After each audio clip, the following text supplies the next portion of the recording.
All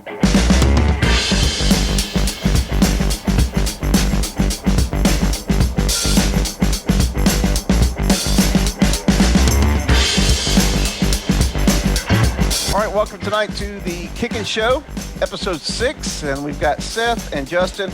We had to do it a little bit early this week, one night. I'm sorry, guys, but my birthday's on Wednesday, and we have plans. I'm in Mooresville at Chris Knight's house. I have my blanket because it's cold. And we're going to talk about what's going on this week in NASCAR. But before we get to that, we have to give a shout out to young Ryder Wells, who is the micro sprint driver that we sponsor in Texas. He scored his second micro sprint win. But this is a little bit different because this was actually in a points race. Last week, he won his first career micro sprint win and moved into the track championship lead. But now he's actually won on the points on the point circuit that he's racing in, and he lapped 6 cars. So Ryder learning that micro sprint. This is his rookie year, so props to him. He's second in overall points. So nice. We're really happy to sponsor him. Also, Preferred Contractors is one of his sponsors, and he uses Sawyer chassis for anybody who knows anything about micro sprints. So it's a good little driver. That's pretty cool. You've been to a few of his races, yeah? I've been to many of his races. Yes, I have. And I plan on going with him from micro sprints to like ARCA to trucks to Xfinity to Cup. You see this progression? Oh, by the way, I do his marketing and PR. And someone else also, real quick, I want to touch on. I didn't think of it before the show until you were just talking about it, but Raja Karut from the Drive for Diversity actually got his first late model win this past weekend at Greenville Pickens Speedway, almost 10 years to the day to Bubba Wallace's first win at the same track. Oh, wow. Good weekend. Jeez, and that's like right after Gracie getting her first win. Who's next? Yeah. Well, I'm glad you brought that up because it actually wasn't a National Series win. It was a West Coast win. Right, it was a West Coast win, but because they combined everything, but yeah, it's not an actual ARCA Menards win. It is a West Coast win. Gotcha.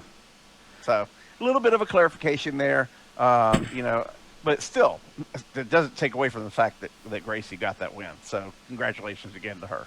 Totally.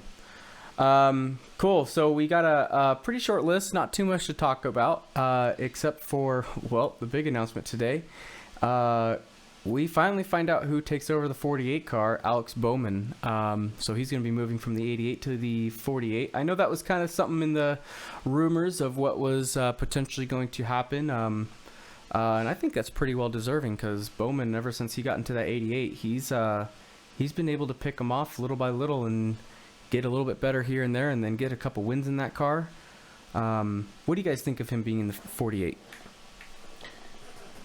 At least for me, it is a big shoes to fill on a normal circumstance, yes. But Bowman kind of already did that when he took over for Junior. So I don't think he's going to have as much pressure on him as he would have if he hadn't replaced Junior to begin with. Yeah, I'm happy for Alex. I mean, I know why this is happening, and I think if most everybody, both you guys know why this is happening, and anybody who has any inside knowledge of NASCAR knows why this is happening, and that's because Kyle Larson is coming to Hendrick Motorsports, as we've talked about several times. He didn't end up going to Ford. He's going to go and race for Rick Hendrick. It is going to be, my understanding, a Hendrick-backed team. I don't know how that works or what the sponsor relationship type thing is, but they took Bowman and they moved him to Ally and put him in the 48. And it's gonna if I were gonna drive a car, why not drive a car that has associated with 7 championships with the guy that was previously driving it? That's pretty bold. So you're going to have You're going to have Willie B. You're going to have Bowman. You're going to have Larson And Chase Elliott. and Chase Elliott. Now, when you look at these guys and you look at Bowman today, did you see the photo of Bowman? Yeah. I'm thinking kind of like the bad boys of NASCAR with the scruffy beards look. I'm just, so I think Rick is going for a kind of his own little, Maybe it's renewed Gillette Young Guns. Yeah, I mean, I think Rick has a plan here, and it's going to be very interesting to see how it plays out. That's interesting. Yeah, and then it kind of brings up the question of if, Larson, if/when that does officially happen, obviously considering that NASCAR still has to officially reinstate him. But does he go to the 88, or does Rick start up the 5 again, or the 25? Like, what's going to happen there? It wouldn't surprise me to see him in the 25 or the 5. Although if it's Hendrick backed, could it also be maybe 57, since Hendrick has had the 57 in the past, and that is Larson's number in sprint cars. That's very possible. That is a possibility. That's a good point. But you also mentioned Hendrick backed. It almost makes me wonder if there's going to be another owner that runs that one car for Larson, and then Hendrick keeps the 88 open for another person to come in, maybe. But, I mean, I don't know. I do know that would not be unprecedented in the sport to have a car, though, that is part of an organization that is compartmentalized. And what I'm talking about is when Kurt ran for Stuart Haas and he was in the 41 car, that was a Gene Haas car. Gene funded that car. Gene had his own line item sheet. Things that were bought for that car went to Gene's bill, and he paid that bill. So I'm sure it's going to be some type of a setup like that, rather than, maybe, I don't know if there'd be a separate actual owner. Who knows? Maybe it is a technical alliance type of a situation. But I've seen a similar system with Stuart Haas Racing where, the other cars at the organization, Harvick at the time, Danica, and Clint, were separate from what Kurt had in the 41 car. Yeah, so we'll have to see what happens with the rest of that, but big congratulations to Bowman taking over the 48. The other kind of silly season news update is Matty D pretty much sharing on SiriusXM that, there's no update. So that's pretty much that going on there, but we do know where he's going, though. Where's that? He's going to the house right now. That's where he's at. He's hanging out. He's waiting for someone to call him. He pretty much said that. He's just waiting for the phone call this week. So that's all we know. All right, so maybe this will get up on YouTube before it's announced, maybe after. But what do you guys think? It's been kind of borderline, but do you guys think he stays in the 21, or do you think he goes somewhere else? Well, if he goes somewhere else, that would essentially open the door for Cindric to go into the 21, which if Cindric goes there, who takes the 22 in the Xfinity Series? Could that be a place Matty D could land? Why would he have to? I know. Look, Matt Benedetto has proven that he deserves a Cup Series ride.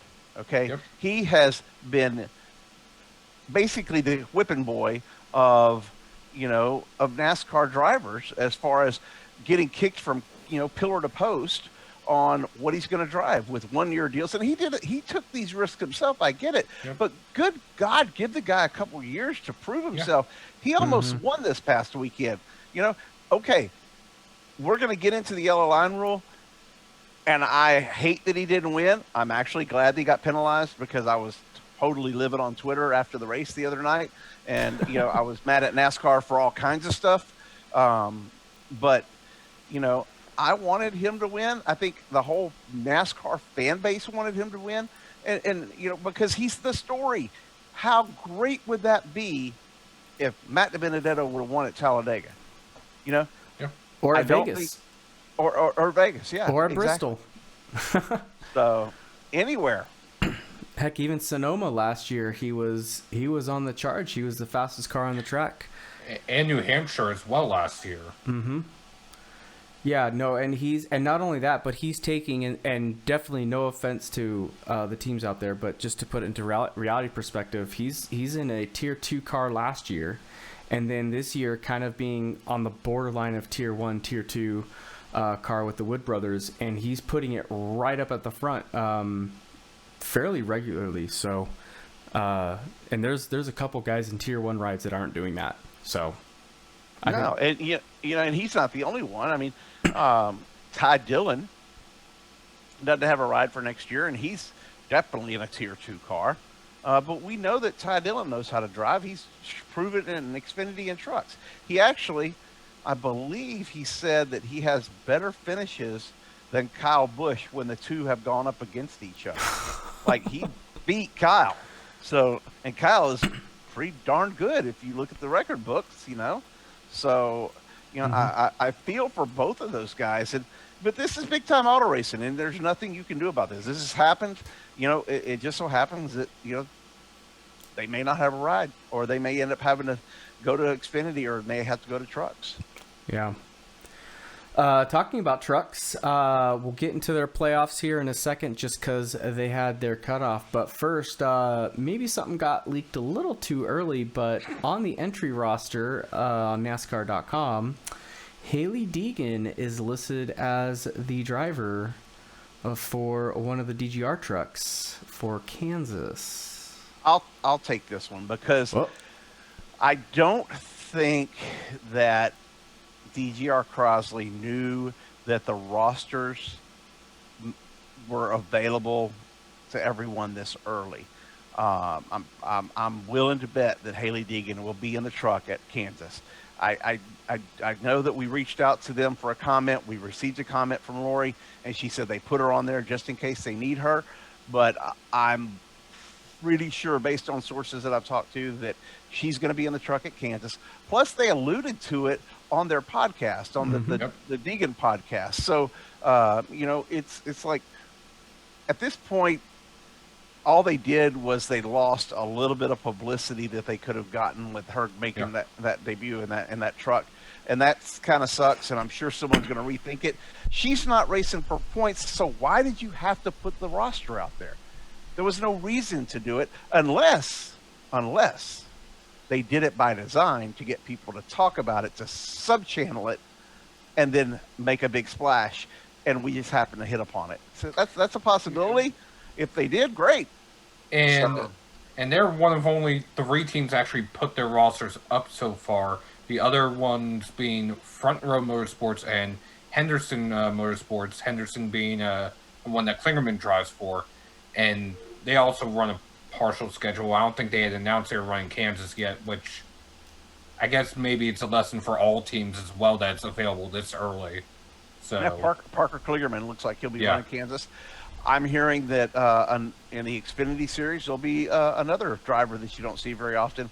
I think Dylan Lupton's gonna make a run in the Xfinity Series for DGR as well. I think he ran out at Vegas in the truck. So it's gonna be it's gonna be interesting. Here's the thing: there's not gonna be a lot of media, from what I'm hearing from the NASCAR media, at Kansas. So all these guys are making their debuts out at Kansas, or not debuts, but making their runs at Kansas. We're gonna have to cover it from afar because there's just not a lot of us going to Kansas this year. COVID has killed the travel for most NASCAR reporters. Yeah, so that will be interesting to see how she does in the truck. I know she's been kind of one of the rising female stars, especially in NASCAR.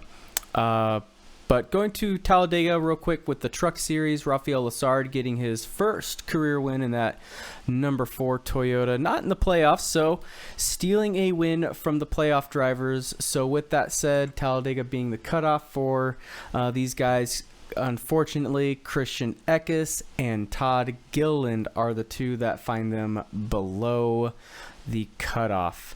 Neither of them having wins for this season so far. So that leaves Austin Hill, Sheldon Creed, Zane Smith, Grant Enfinger, Brett Moffitt, Ben Rhodes, Matt Crafton, and Tyler Ankrum in the top 8 going into these next 3 races to determine the final 4. Who do you guys have for... Well, first, what are your guys' thoughts on the 2 going out, and then who do you think are going to be the next 4 going out and the 4 going in? That's a tough one. I mean, looking at who is in right now and who technically is out right now, granted, this round of their playoffs hasn't started yet, it's hard to bet against Creed, Moffitt, Austin Hill, and Grant Enfinger with the way they've been running this year. And see, I'm a little different from you. I mean, yeah, Austin Hill, but you know, he caused a couple of wrecks during the truck race at Talladega. He may have a target on him, trust me. True. But you know, you're looking at Crafton. Guys won, you know, several Truck Series championships. I don't count him out, and he's coming up to some good tracks. It'll be interesting to see how that plays out with him, to see whether or not he knocks out one of those other guys to make it to the final 4. Yeah, and they obviously aren't racing at the Roval, so they'll be coming up in 2 weekends at Kansas, then Texas, and then the short track at Martinsville before they get to the cutoff at Phoenix. And isn't that a makeup race or a sub race? It's a makeup race, yes, for the trucks. And before we leave the trucks, I do want to note real quick, Lassard's win, he's only the 5th international driver to win in the Truck Series and only the 10th in any of NASCAR's national series. Wow. I met Raphael last year at Iowa. Went out to Iowa for to cover that race for us, and he was I met him at the drivers, you know, interviews and doing stuff and doing some of the driver meeting stuff. But then I really got to talk to him and met his family at the airport in Iowa when we were all weather delayed for hours and hours. And the last place you want to be stuck for a weather delay is in Iowa. There's nothing to do in the airport. So, but he was a really nice guy, and he talked to us and gave us some of his time, just kind of chilling out there with his family. And this is the list that he joins for drivers that are foreign born to win in NASCAR's National Series: Mario Andretti, Earl Ross, Larry Pollard, Ron Fellows, Marcus Ambrose, Juan Pablo Montoya, Nelson Piquet Jr., Daniel Suarez, and Stuart Friesen. Stuart Friesen's a foreign driver? Canada. Oh, I didn't know that. Oh yeah, that's right. I had no clue. Well, I guess I thought he was a good old country boy from the USA. I had no idea. I guess. Sorry, Stuart. I was going to say, I guess it's your turn to go up to him and say sorry. He's from Niagara-on-the-Lake, Ontario, Canada. Interesting. Very cool. Yeah, you learn something new every day. I've covered this sport for a long time, and I had no clue. No, good win for that kid. He's definitely a good kid from the short time that a lot of us have gotten to know him. But yeah, and then just a quick note on the Xfinity Series. No cutoff there, as they still have the Roval before their cutoff. Hailie getting the win at Talladega, obviously after Noah and Briscoe. And that's Justin Hailie, just to make sure, because we're talking about Hailie Deegan. So. Justin Hailie. I'm so used to writing in AP that I'm like just ignoring the first name now. And Michael Annett was disqualified for failing post-race heights. Yes, I think crossed the line second, right? Yes. Yeah. And we actually expected a couple of drivers to lose, to fail post-race, but only one did. I had my tweet and my story ready to go, and it ended up the other driver passed, so we're not going to say anything about it. But there was another driver that originally may have had some trouble going through these heights. But I will say this for Annett. Before the disqualification, he was only 3 points out of the top 8 going into the cutoff. Now he's toast. 38. Yeah, now he's 38 points behind the cutoff. So he needs to win in the rain this weekend at the Roval. Yes. And I'm not sure I don't remember him being that, no offense to Michael, but I don't remember him being that good or up front often on road courses. There's always a first time. Yeah. Yep. That's all it takes is that first time. Maybe the rain will be the great equalizer. Oh, it's going to be something. Either way, it'll be fun. But yeah, we got Harrison Burton, Brandon Brown, Riley Herbst, and then Michael Annett below the cutoff line. It's Herbst. Herbst. Yes. Yeah, like Riley Herbst, like terrible Herbst to gas stations in Las Vegas. They own them all. I always say it as a silent H. All right, I'll say that again. So we got Harrison Burton, Brandon Brown, Riley Herbst, and Michael Annett below the cutoff line for the Xfinity Series with one race to go before their cutoff. But I will say Michael Annett doesn't have to feel alone because he wasn't the only guy disqualified for the weekend. So we ain't going to even talk about who won the cup race. We ain't going to even talk about who's below the cutoff line because what everyone's all talking about is this, what does Junior say? The big ass spoiler, right? So this big ass double yellow line on the left side of the road. So obviously, I tweeted out a photo of how they could solve it. Some artist drew a moat with alligators and sharks. Oh yeah, yeah. Perfect. That was Bruno Raphael. I actually interviewed him back in the spring at the start of the pandemic. I did that for a feel-good story to try to lift everybody's spirits because we're all stuck in quarantine. I loved it. I thought it was great. I tweeted it back out and said, "This is how you solve the problem." But apparently, after grilling NASCAR, they like the controversy. They don't care that it's ridiculous to have a imaginary line down there, and they decided to enforce the rules however they want to enforce the rules. 1 week we're going to enforce it where we're getting the guy who's pushing people down. The next week we're going to enforce it with the guy going below. I think they need to watch the entire race, but that's just me. I think it's a necessary evil that it's there. That being said, it needs to be consistent in the calls, and that's the main thing. Here's how you could solve this. Okay, I thought about it today. Just make the transition so horrible from the surface to the flat. Okay, make it so bad that if a driver drops below what would be a yellow line and they go below onto the flat from the turns, make it so they will wreck. They won't do it for long. So don't do a yellow line, just do like an oil line or something. Yeah, just make the transition so horrible. Put like a ridge, something that it will grab their tires and it will spin them out of control, and they won't do it again. I'm almost thinking, would the traction compound do that on the apron? Hey, because of the way it grabs the tires elsewhere, the difference in grip that might.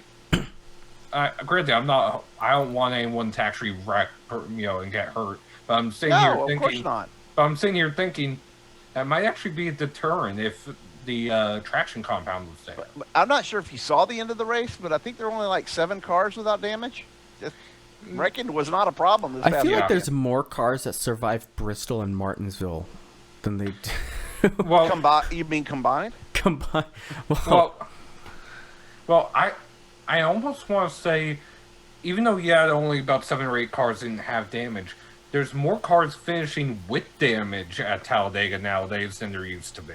Yeah, go read my tweets about what the tower said about Jimmie Johnson. I guarantee you, knowing the tower and what they were going through, they cleaned up what they said over the radio. There's parts and pieces falling all off that 48 car. That's not what would have been said if David Hoots would have been on in the tower years ago. We would have had some expletives about the 48. We also heard them say put the put the 22 down low on the track because he's got fluid leaking everywhere. They basically told Jimmie Johnson that you're going to the garage. You're not coming. You're not coming back out. What else? There were several interesting comments from the NASCAR Tower over the radio this weekend. I love listening to them because when they get riled up, it's like, what part of Black Flag do you not understand? Oh man, I know how that feels because I just finished a doubleheader weekend, championship doubleheader weekend as a race official. There you go. I get it, and I just have to laugh. That's all you can do is just laugh at stuff like that.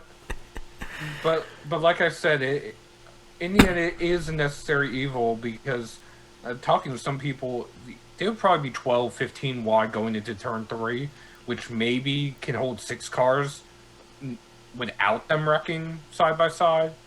And that might even be a stretch with the way they drive nowadays. Let him crash. I'm with Dale Jr. on this. Just get rid of that yellow line rule. Praise Dale. Just get rid of it. You don't need judgment calls in the hands of the officials.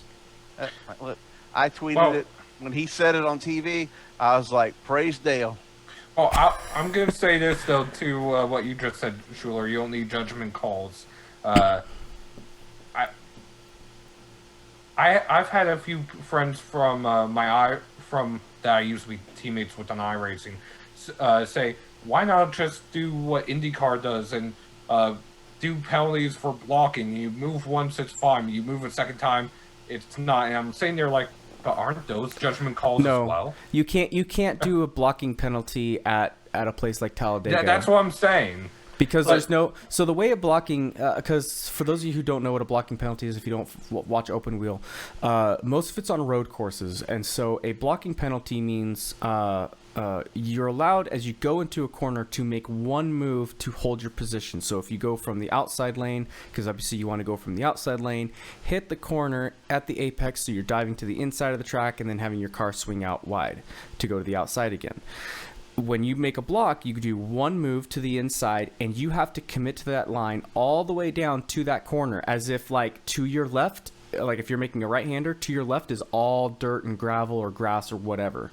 You can't then swing back out and then try to make the corner. You have to stick at that line. If you make that second move, like what Seth is saying, that is technically a blocking penalty, just because you're going to purposely, intentionally wreck other people doing that. You can't really have that at Talladega because going into the next corner, okay, you picked one lane and now you just kind of sit there for like 30 seconds, unlike Formula One where you make that move and you have 2, 3, or 5 seconds to that next corner. So let's talk about a few blocks. Matty D deserved to get disqualified. He deserved to lose his spot, because he admitted that he blocked the crap out of, Willie B. Mm-hmm. And he forced him below the yellow line. Yeah, that was clear, cut, and dry. However, 100%. Denny Hamlin took exceptional issue with it, and not only went below the yellow line to avoid a wreck, he stayed down there. Yes, thank you. And picked up a lot of position. That was my issue with him. He should have lost the win as well. Go back a little bit. I'm not sure about the first one with Joey Logano. Maybe he pushed whoever it was. I didn't see that one. But I saw what Chase Elliott did and Joey Logano did going into the turn.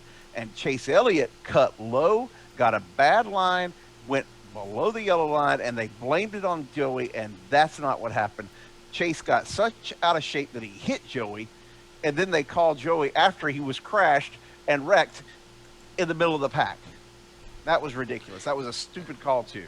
And then later on, they penalized Chase for passing below the yellow line, coming to the checkered.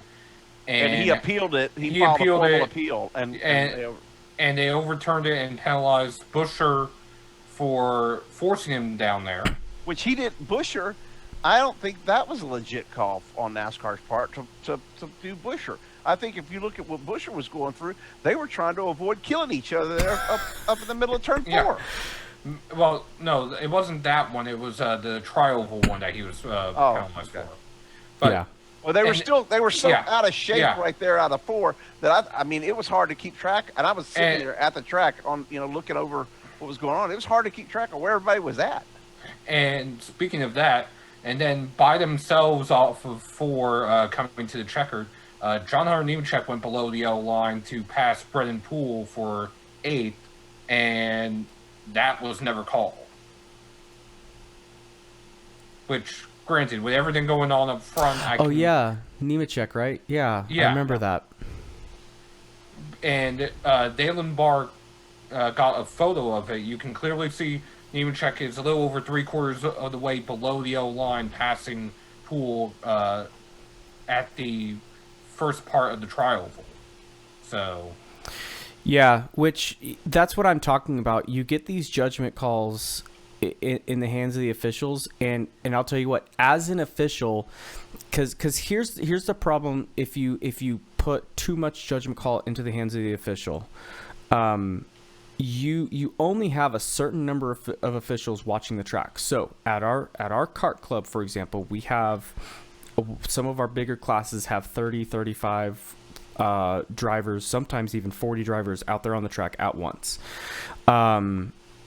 What happens though is we only have about 4 officials that have the authority to make a call. We have corner workers with yellow flags, and then we give blue flags to like the back stretch, and then what we call the stretch up on the grid, or the grid straight, and then we have the front stretch where the start finishes. So he has a blue flag also naturally.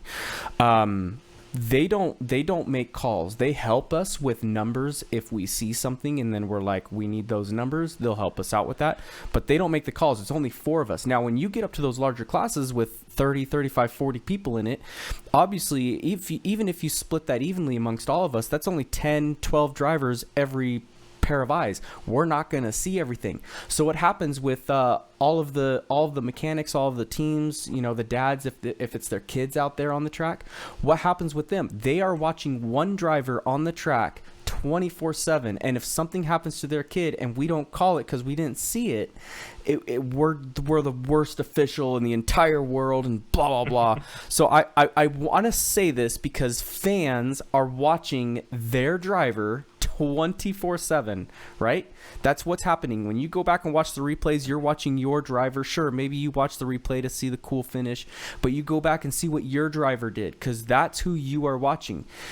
I'm playing devil's advocate here to kind of let people understand that it's not easy to go and watch all that. Now, granted, NASCAR has all of this technology to go through all this video footage, and stuff like this, especially with Nemechek's situation, I don't think that one should have been missed. And Denny Hamlin's situation, let's just say, okay, he went down there to avoid a wreck, but my issue, and where if I were an official, I would have said penalty on the 11, tail end of the lead lap cars, because you stayed below, just like what you said, Jerry, you stayed below the yellow line. You took advantage of the out of bounds to gain positions. That's almost like a cut track rule. If you get forced off track, you need to re-enter the track safely and in a reasonable amount of time. But what happens is people just floor the gas and take advantage of it.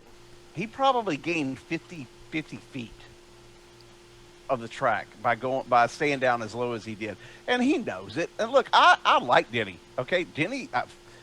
If I have to pull for someone, to win a championship this year, Denny's going to be my pick. I hope he does. It'd be great. But I still think he should have gotten called on this final lap at Talladega. Yep. And I can't tell you how many drivers this past weekend came up to me and went, "Come on, Justin, I didn't wreck him on purpose."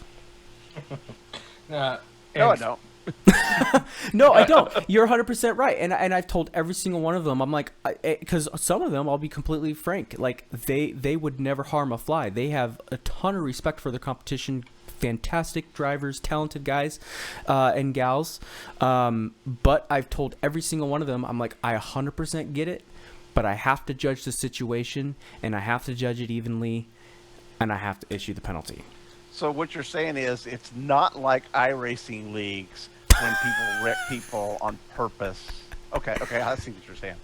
But, well, speaking of wrecks, I do also want to say this. Talladega was the final start, at least final scheduled one as of now, for Brendan Gaughan in his Not Gone Yet tour, his retirement tour. He had the big one avoided that Kurt Busch went over Cole Custer's car. Which, Not by the way, over. Rick Wait, Allen, wait, he wait, did wait, not wait. go upside When I say down. over out, I did not say he went upside on top down. of. He went on top of. I did not say up. I did not say upside down. I did not say upside down at all. Okay. But anyway, he went on top of Cole Custer, to be more correct. Yes. Brendan had the wreck avoided, and then Kyle Busch slammed on the brakes to avoid, I think, Kurt. And because of his damage from earlier, his brakes locked up and he spun into Brendan, ending his day. I mean, there's nothing Kyle could have done, nothing Brendan could have done. This is the wreck that was caused by Clint Boyer. Yes. With his head up his whatever when he hit Jimmie and then spun Jimmie into Kurt. Yes. Yeah, I remember that wreck. Yes. Yeah. Which, by the way, Kurt Busch getting that win at Vegas probably has Saved no him. care about wrecking at Talladega. Oh, trust me, he has care. I was going to say, it definitely piqued his interest a little bit. Yeah. Oh, trust me. I can guarantee you Kurt Busch was unhappy. And I haven't talked to him. That's probably one of the reasons why I know he's still unhappy. But yeah, he was not. Can you blame him? I mean, come on. He was having a good run. He was up front. Yeah. And he had nothing. There was nothing he could do. Think about this. You're driving 200 miles an hour, and the next thing you know, you're on top of another car at 200 miles an hour. All I can say is, hey, at least you didn't crash on lap 1. Oh, whoops. All right. Well, for Christopher Bell, to be fair for him, it was a cut tire. So, yeah. a little hard to... It set up a great... Hard for the driver to control what the crew sets up. Yeah. It set up a great day for cautions at Talladega. Yeah. Yeah, record-breaking day. Yeah. So, something like that or close to it. It was. The record was 11. It's now 13. 13. Wow. Wait, does that 13 include the stage cautions? Yes. So we tied it. Yeah. Okay. Yeah. Well, no. The previous record was 11 when in the stage era. Oh, okay. Yeah. Gotcha. So it's still a record either way. There you go. So I want to mention a couple things with their playoffs because they go into the Roval. We'll just make this real quick and we'll end the show on this. Kurt Busch obviously getting that win at Vegas locks himself in. Hamlin locks himself in too with the win, but obviously he probably had enough points to carry himself over before if he did get DQ'd. Either way, he's got tons of points to carry himself over. So those are the two guaranteed to lock in.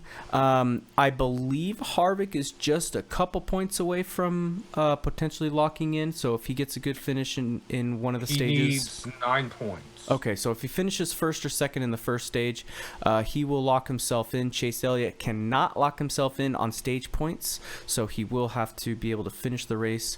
Even if he wins both stages, he has to finish like 41st or better or something like that, I think. And then so on and so forth. So, but I do want to mention too with Chase Elliott, that penalty was rescinded and he was given his 4th or 5th place finish back. And now instead of the cutoff line being only 4 points, it is now a 21-point gap from Joey Logano down to Kyle Busch, and Austin Dillon tied for that 9th position. Joey Logano being in the playoffs currently, and Kyle and Dillon being out of the playoffs along with Clint Boyer and Eric Almirola. But didn't that push Bowman as well because of Bowman's crash? No, because everybody else crashed. Well, no. When they rescinded the penalty to Chase and applied it to Buescher, the two of them swapped positions, so everybody between them actually held their position. Okay.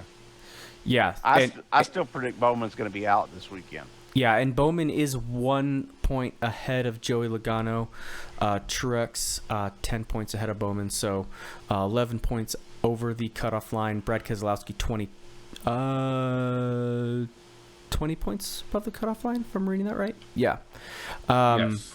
So 20 points above the cutoff line, where Joey Logano is, and then 23 for Chase Elliott. So I want to make a prediction on Chase Elliott. You said he has to finish 41st or better. if he, There's only 40 in the field. if he, yeah, Yeah, I'm predicting that he finishes 41st or better. I am so. This is why I work on the website, Jerry.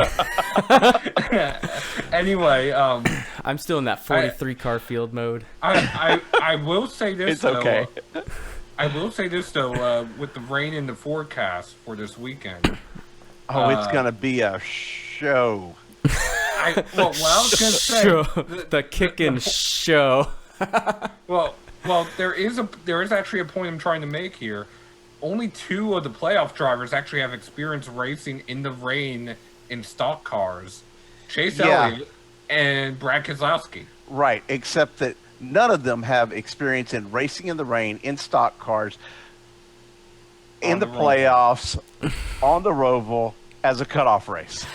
I'll give you all that, but Trust me, a roval rain, in the rain is much different than a road course in the rain. 100%. Yeah. I'm not arguing that. I'm just saying they might be a little bit more prepared than some others. It will be a show. And I will say this: they cannot replicate rain on iRacing as of yet, so none of them can actually practice racing in the rain at the Roval on iRacing. Yeah, Why can't they replicate rain? I mean, just make it iRacing is working on adding rain to their service as right now. Right now, it's a future thing. Yeah, right now the only simulator that's close to replicating rain on an actual simulation is Gran Turismo Sport right now. Okay. Now, granted, they don't have rovals; they just have, the international road courses. So, but that is the only one that will get them experience with driving in the rain. Well, it's we need to start wrapping this thing up. But before we do, as you guys know, I've been in Charlotte for the past couple of days. I kind of need to spend more time up here because I've already found out Chevrolet's got a new 75,000 square foot facility. It's empty right now. The 2 employees that are working on it, one's working on computer stuff, the other is doing layout for where everything's going to go.